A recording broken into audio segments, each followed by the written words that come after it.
Laura here from What Laura Likes. So today I thought I would just do a casual video and talk a bit about what's been going on in my life and what you can expect from me in the future. So if that's something that interests you, then stay tuned.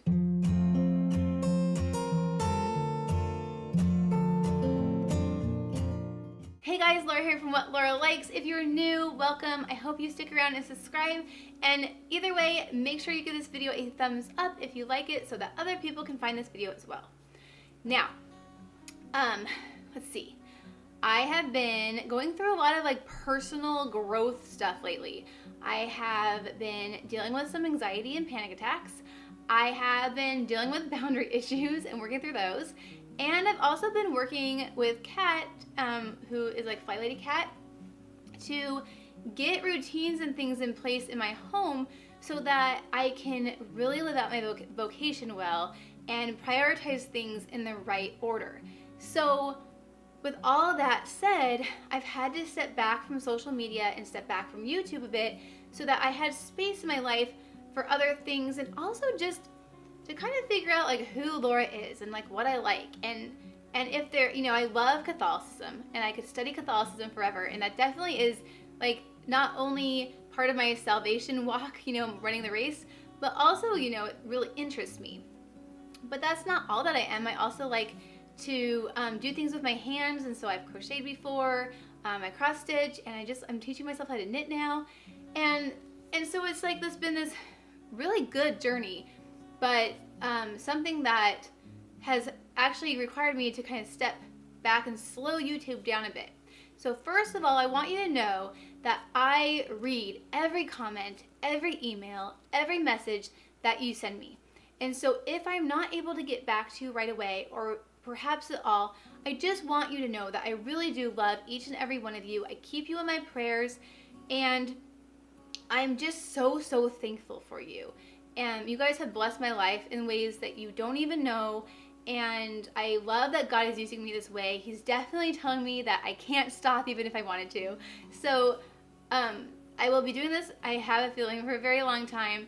And it's one of those things where it's it's a race, it's not a sprint. So when I first started YouTube, I was knocking out videos and I have so many ideas all the time. But I was, when I do that, I can end up putting YouTube way up here, God, and then YouTube. And then all these other, my family and my home fall to the wayside, which is the complete opposite way it should be, because, we know that God has given us, when we are given children and we are given a spouse, those are things that God has ordained, that He has willed. And so those are the things that we must do first. And so, homeschooling had to be picked back up and rethought out, and I'm still working through that.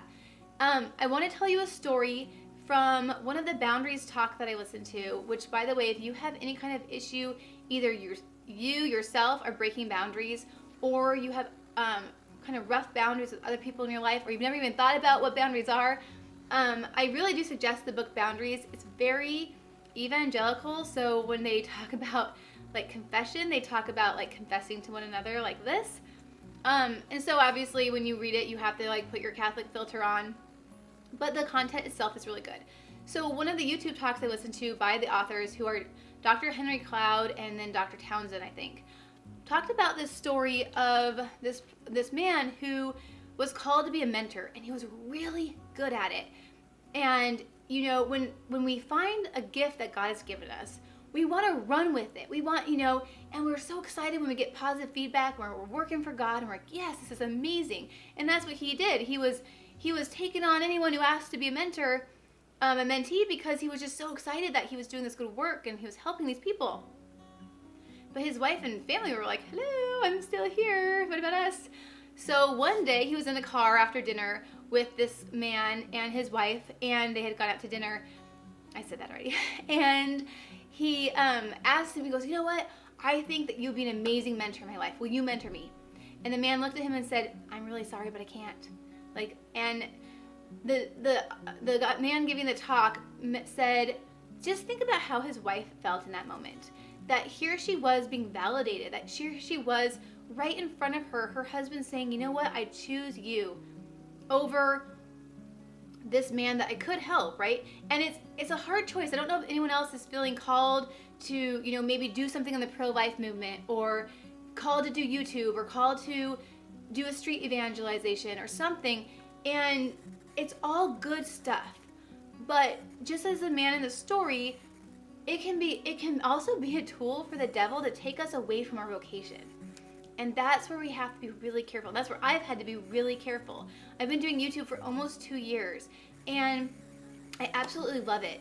But I need to find out how it fits within this new schedule I'm doing. You know, this flylady system that's very orderly and very methodical, but also is just so peace-inducing. And I've talked about flylady Cat, and I've talked about the flylady system before. I'm really curious if any of you are doing the flylady system, or if you have looked over at Kat's Patreon. I only mention her Patreon because it's like a vault of wisdom. And when I first signed up, it's $5 a month. I was like, you know what? I'm just going to do it for 1 month, and I'm going to watch a bunch of videos. Well, oh my gosh, she puts out 5 new videos a week, and some of them are like the Holy Spirit talking straight to you. It's amazing. And other days I'll just scan through all the videos to get to like something from like, I don't know, 2 years ago or a year ago, and it'll still be like exactly what I need to hear in that moment. It's so amazing. All this wisdom. Kat's just one of those women who is so in love with God and so on fire for helping others live their vocation that it's just amazing. And she is Catholic, so if you're like, oh, I want, you know, a Catholic woman to help me become a better wife and mother, like, she's the one, you guys. So I just want to really give her a shout out because she's helped me so much. And she's also, I hang out a lot with Hey Jess over on Instagram, and she, and we like Marco Polo back and forth. It's so fun. And so she's doing it too, and it's also really blessed her. And she's just done a good job of doing it on her own without needing Kat to like hold her hand.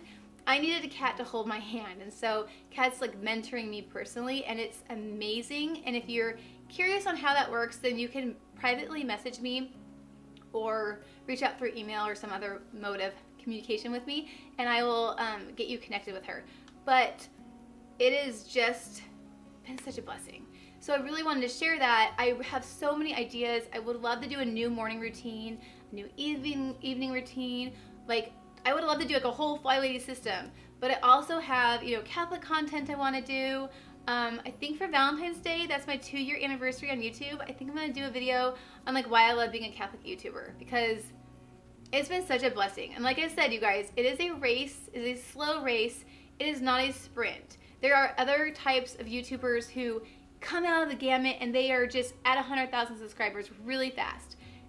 As a Catholic YouTuber, you're not going to get there, at least from what we've seen so far in that trajectory. It is a slow climb, but it is a worthy climb. And this is something, if you think that you want to be a Catholic YouTuber, plan for slow and steady growth over many years, and not thinking that you're going to hit, you know, a huge income or a huge, you know, audience right away. But man, if you hit even one, if you reach even one soul, and that's what that soul needed to hear in that moment, like, how can we not do it, right? So, not that everyone's called to be a YouTuber. I'm just saying that that's the approach I take, is that if I can get one person saying, wow, I needed to hear that today, then my job is done, right? So, yeah, so I just wanted to like make this quick video for you, kind of in this like more casual format, and just let you know kind of what's been up. My kids seem happier, my homeschooling is moving forward, and most of all, I just have so much more peace. I have so much more peace. I'm not yelling at my kids. I'm not anxious. Yeah, and if you guys want videos on that kind of stuff, we can talk about that as well. The Bible says do not worry. There's Catholic books on worry. There's Bible quotes on worry. And some of us just have personalities that lead us more towards anxiety and stress. And so we just have to know ways to calm ourselves down. And one way to do that is to do square breathing, which I'm going to talk about really fast because I think it's really important if you do suffer from any kind of anxiety or stress that you can learn to do this breathing technique, because it has seriously stopped all my panic attacks. So what you do is you think of a square and you breathe from your diaphragm. It's called diaphragmic breathing, I think is how you pronounce it. So you think about breathing from your belly button, and you actually want your stomach to extend. So you breathe in for 4 through your nose, Okay, and you hold it for 4 at the top, and then you release it out of your mouth for 4. You can go further if you want to like release all your air, and then you're going to hold it for 4. And it's funny because that hold at first produced anxiety, but once I like just really gave into the process, it really calms you down. The other thing I want to suggest is I got the new Fitbit Inspire HR here because I needed a new Fitbit.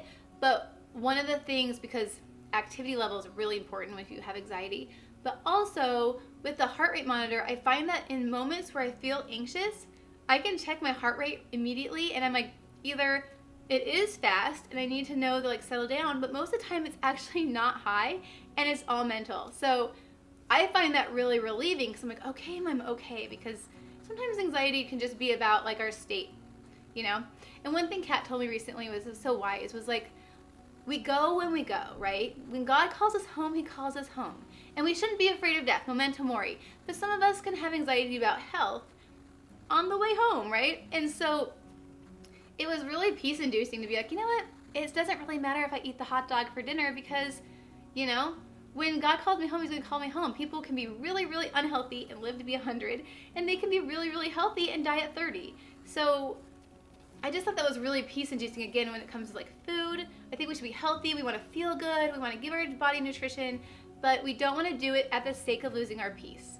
So I really hope that you got something valuable from this video, or just at least had a chance to sit down and chat with me. I love you all so, so much, and please know that I am praying for you, that I hear you, and I hear your video requests, and we will just plug away over the course of the next year and see how things turn out. But please keep me in your prayers. I'm praying for you. God bless. Continue to know God, love God, and do God's will. Check out the description for links to Kat's channel as well as anything else I talked about. And I'll see you guys again real soon. Bye.